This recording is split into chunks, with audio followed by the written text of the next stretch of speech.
Hello and welcome to another episode of the Bible and 1 Year with the Preacher's Husband. Today we're going through 1 Kings chapter 17, 18, and 19. Tomorrow we're going to go through 1 Kings chapter 20 and 21. Now, right off the bat, it starts out very poetic in my opinion. I read 1 Kings chapter 17 verse 1. It says, "Now Elijah the Tishbite from Tishbe in Gilead said to Ahab, As the Lord, the God of Israel lives, whom I serve, there will be neither dew nor rain in the next few years, except at my word." That is very poetic to me. That's the NIV version. In the CSB version, it says, "As the Lord God of Israel lives, in whose presence I stand, there will be no dew or rain during these years except by my command." That is so poetic. I just love that verse. For some reason, it really just struck me. So clearly, we are talking about Elijah today. Yep, we are no, wait. That's the wrong Elijah. Whoops. This Elijah. That's the one we're talking about today. And we start out by God telling Elijah that he needs to go to Zarephath, and "I have commanded a woman who is a widow to provide for you there." So he goes, he takes off. And when he gets there, he talks to this widow, and the widow says, "All I got's this handful of flour in this jar and a little bit of oil in the jug." And Elijah tells her, "Don't be afraid. Just make me a small loaf first, bring it to me, and then you can take the rest for yourself and your son, but do this every day. And this jar will never become empty, and the oil jug will never run dry until the day that the Lord sends rain." So she's like, "I guess, I believe you." So she did it, and the flour jar didn't become empty, and the oil jar did not run dry, just like God had told Elijah, and Elijah told her. Well, after all this happened, the son became ill, and he essentially stops breathing. He dies. And the mom is all tore up and asks her, like, "Who are you if you're a man of God? Are you going to let my son die here?" And he said, "Okay, no, I'm not going to." So Elijah cries out to the Lord and says, "Lord my God, please let this boy's life come into him again." And the Lord listened, and the boy came back to life. And of course the woman's overjoyed, and she's like, "Now I know that you are a man of God, and that the Lord's words from your mouth are true." So at this point, Elijah's moving on, and he's going to send a message to Ahab. And Ahab was the king there. Now, and he basically tells them the Lord commands, they have abandoned the Lord, and of course they're following the Baals. And he says, "Now summon all Israel to meet me at Mount Carmel." This is Elijah talking to Ahab, "along with the 450 prophets of Baal and the 400 prophets of Asherah who eat at Jezebel's table."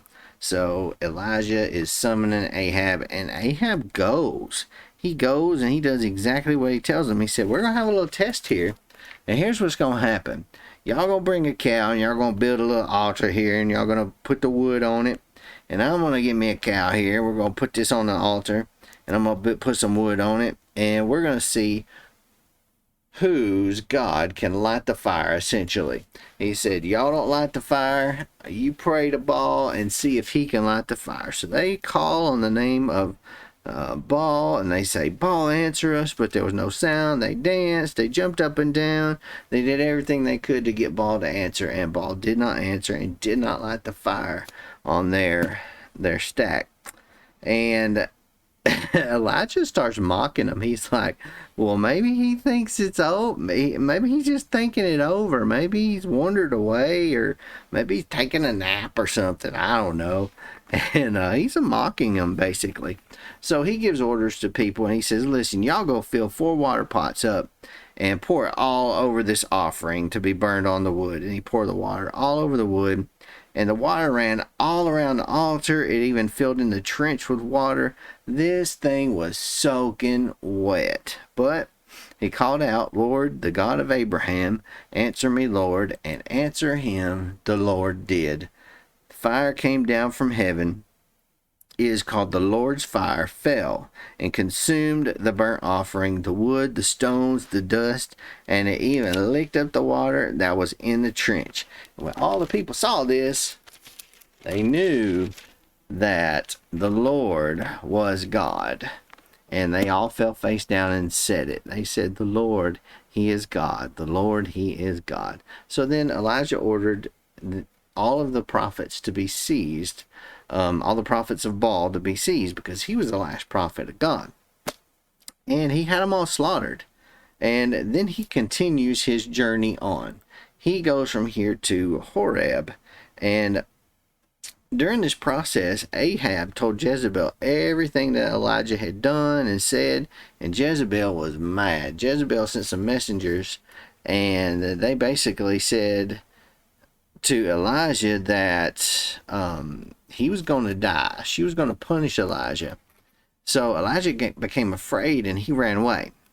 But after he ran away, he went to Beersheba, and an angel touched him there and basically said, get up, eat something, drink something. It's all going to be okay. So he got up, ate and drank, and he walked for 40 days and 40 nights. Does that sound familiar? That number, 40 days and 40 nights? Who else did something for 40 days and 40 nights? So he walked to Horeb, the mountain of God. And this is where he has an encounter with God. And he basically says, go out and stand on the mountain in the Lord's presence.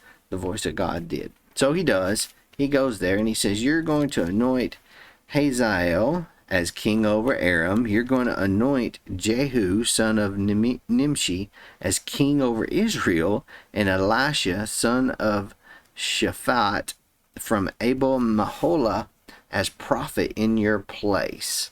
And then he basically goes on to say that these guys are going to kill all of those who did not, they're going to kill everybody except those who did not worship Baal. So all the Baal worshipers, these guys are going to kill them all. So what does Elijah do? Exactly what God told him to do. He went and he appointed these people and anointed them, and also appointed Elisha as his own successor. And Elisha eventually follows him, serves him, and learns his ways. That's all we got for today. I hope to see you again tomorrow for another episode of the Bible in 1 Year with the Preacher's Husband.